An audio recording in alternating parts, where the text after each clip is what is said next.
Assalamualaikum dan salam sejahtera. Seperti dijanjikan, hari ini saya akan buat bagan ring red espresso menggunakan Caflano Compresso.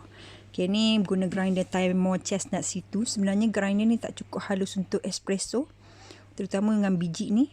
Tapi kita cuba juga tengok, nampak tak ada coarse and fine. So mula-mula kita kunci dia bagi habis, ketat dulu. Sebabnya kan espresso kena haluskan untuk buat ni, tapi grinder ni tak berapa cukup, dia boleh minimum 10 je. So saya pakai 10 lah. 2, 3, 4, dengar tak klik tu, 5, 6, 7, 8, 9, 10. Sebenarnya 10 dah tadi, sebab ni yang paling rendah saya boleh. Dengan biji yang lagi satu House of Candle yang Tiger tu dapat halus lagi. So yang biji ni dia medium roast sikit kot, walaupun dia espresso roast tetap tak cukup. So kita minum je. Okay, ni saya timbang 15 gram of coffee beans. Okay, saya punya penimbang ni sebenarnya tak precise sangat lah untuk buat kopi, tapi saya tak kisah sangat. Akhir rasa tu okey je. Kalau betul-betul diorang buat 14.5 tapi penimbang ni tak ada point, so saya 15 je lah. Okay, kita masukkan dalam grinder. Kita nak grind. Sebab kan ni boleh upgrade grinder ni, tapi saya tak upgrade lagi dan dah tak ada bajet kopi. Nantilah dulu biar. Sebab bagi saya hasil dia masih saya rasa okey. So tak fussy sangat lah. Okay, so kita kuncikan dan mulakan grind. Okay, itulah bila saya pakai espresso biji yang Tiger tu, dia tak keras sangat macam ni. Kalau ni dia keras sikit. So saya rasa yang bagan ring red ni memang dia roast espresso, tapi dia lebih medium sikit daripada yang Tiger. Sebab tu dia keras sikit dan dia tak dapat halus sangat macam bila saya pakai 10 klik pada Timo Chestnut situ ni, tak dapat sangat. Dah habis grind dah, lemak. Ni kalau buat voice over susah lah nak serentakkan dia. Okay, so kita tengok macam tu lah. Kalau boleh lagi halus, sebab lagi sesuai lah untuk ni. Okay, di sini saya sebenarnya boleh transfer muat tau dengan situ punya bekas ni, tapi saya biasalah bila nak buat video semua tak jadi. Mulalah tumpah lah apalah. So kat sini telah tertumpah sikit. Jadi tu yang tak tepat kan, bila kita buat sendiri tak tepat 15 gram espresso tu, 15 gram kopi tu. So masa ni saya sebenarnya nak lekatkan, lepas tu nak tonggengkan, tapi dia dah tak ngam bila buat video kan. So tap pusing 180 darjah, tap lagi. Ini yang seperti diajar dalam YouTube Caflano Compresso lah, supaya dia punya serbuk kopi tu jadi rata. I don't like tapi mess. Gagal nampaknya di sini. Semua dengan tertumpah lah, apalah. Tak apa, kita buat dia. So usahakan supaya jadi rata-rata dia punya kopi tu kan. Sebab nanti kita nak temp, kita tak nak sengit lah. Okay, so tap. Ni temper dia. So saya masukkan. Konon-konon saya nak bagi nampak logo tu cantik lah. Tapi dah lah saya tak jadi sangat.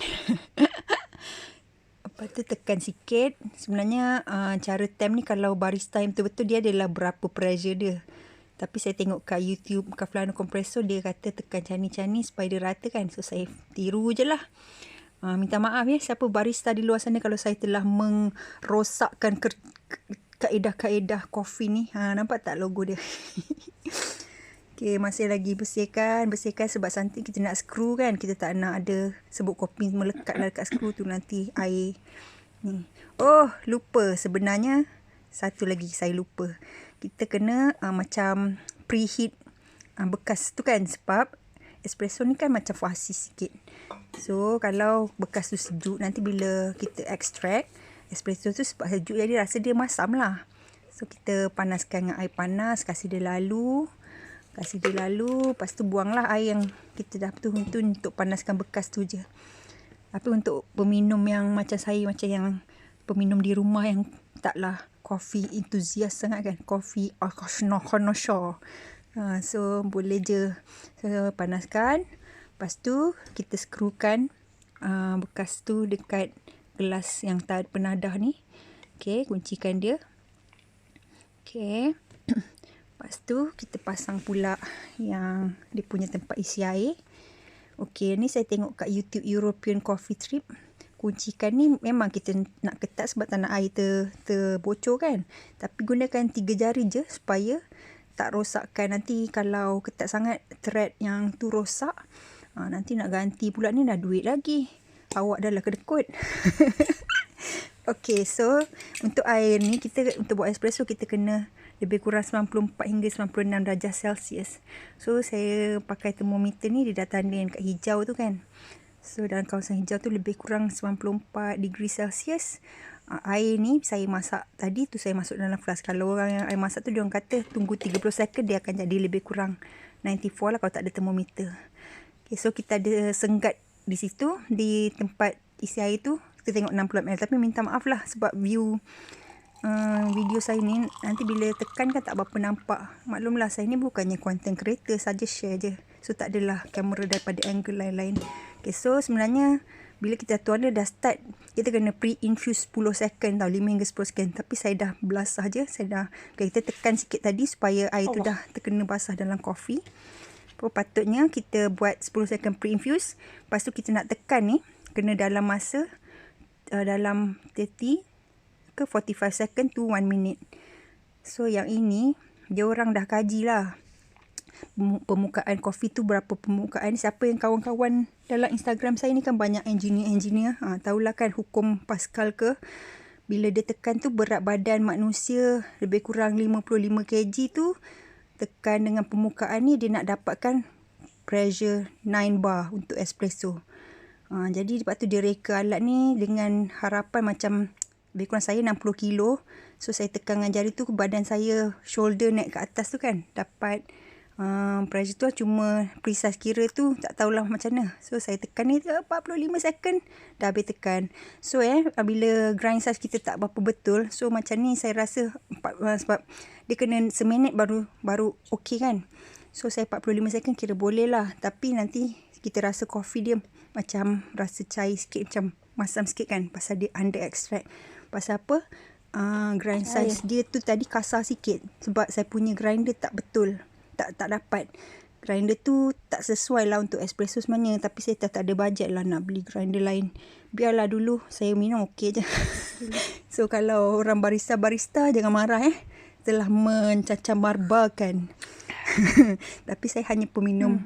Okay, so espresso ni bila dah jadi kan, kita test dulu. Ini memang masam sikit lah, tapi pada saya okey lagi. Yang ni bila biji yang ni saya tak dapat krema. Masa saya pakai Tiger hari tu dapat. Dan rasa dia pun lebih tak masam lah, lebih pahit yang macam espresso yang saya nak. Ni kira pseudo espresso lah, dia tak jadi sangat espresso macam mesin. Tapi boleh lah untuk kita gunakan untuk buat latte. Okay, so hari ni saya campur sekali dengan sesi buat latte. Tapi latte art. Korang jangan ketawa tahu sebab love dia tak jadi macam biasalah. Bila nak buat video, selalu tak jadi. Masa praktis adalah kadang jadi, kadang tak jadi. Okay, so saya pakai Nestle Professional milk. Susu ni dia khas untuk yang buat latte art lah. Lepas tu saya akan pakai alat yang warna hitam tu, Subminimal Nano Foamer. Dia macam frother kan, tapi memang khas untuk buat latte art. So dia elok sikit lah. Harganya mahal sikit, tapi selepas saya upgrade ke, okay, kita panaskan dulu susu. Update ke Nano Foamer ni kan, dapatlah jadi sikit saya punya latte art tu. Sebab microfoam dia rata. Okay, kalau kita pakai susu fresh milk semua boleh. Tapi saya dah try. Bila saya pakai susu yang spesifik ni kan, tengok susu ni kena panaskan dalam 60 ke 70 darjah Celsius. Jangan panas sangat sebab nanti susu tu manis dah hilang, dah tak sedap lah. So especially untuk buat pakai Nano Foamer ni, suhu tu penting. 60 hingga 70. Saya biasanya dalam 65 lah. Saya tak suka susu, saya tak suka kopi suam sangat. Okay, ni dia alat dia. Zing. Kita test dulu. Okay. So, cara-caranya. Nanti saya sambung cerita pasal susu. Okay, kita masukkan angin dulu dalam 5 saat. Lepas tu, bila dah 5 saat lebih kurang, kita tenggelamkan sikit Kira lah, saya pakai kira macam ni, 1000, 100, 1000, 200, 1000, 300, 1400. Lebih kurang untuk saya 10 minit lah. Kalau bateri tak kuat, kalau bateri kuat 5 minit. Ini bateri kuat, saya buat sekejap je. So boleh tengok jadi semenjak saya pakai nanoformer ni, microphone saya rata lah. Okey, pasal susu tadi, alah sempat ke nak cerita pasal susu tu. Susah kalau buat voice over kan, tak sempat sebab saya banyak nak cakap. Kalau pakai susu fresh milk boleh, tapi microphone dia cepat timbul. Bila saya pakai yang khas, susu khas untuk barista ni, pakai nanoformer ni, susu dia punya microphone tu rata. Jadi sesuai lah untuk buat. Okay, ni kita pindah ke picture yang besar sikit. Pasal apa pindah picture besar? Dia macam bantulah dalam penuangan latte art tu. Kalau nak tahu lebih lanjut, boleh pergi study Instagram RGB latte art ke Instagram otai-otai latte art. So saya pun ikut je lah, sebab memang betul kalau saya pakai picture kecil tu kurang. Okey, ni jangan ketawa sebab dah lah nak kena tangan pengkor-pengkor nak bagi nampak video. Lepas tu bila tuang, dah saya ingat macam mana lah love dia buruk. Tapi kira jadilah, kalau tengok video saya dulu langsung tak jadi kan. Tu love dia tak jadi bulat, jadi melonjong. Tapi daripada compare dengan video yang saya yang lepas yang dulu, kan dia lagi buruk. Tak ada keluar langsung. Untuk saya cepat puas hati, kira alhamdulillah, syukur boleh juga tunjuk kat korang skill yang tak seberapa. Kira boleh lah kan. So dah jadi dah latihan kita.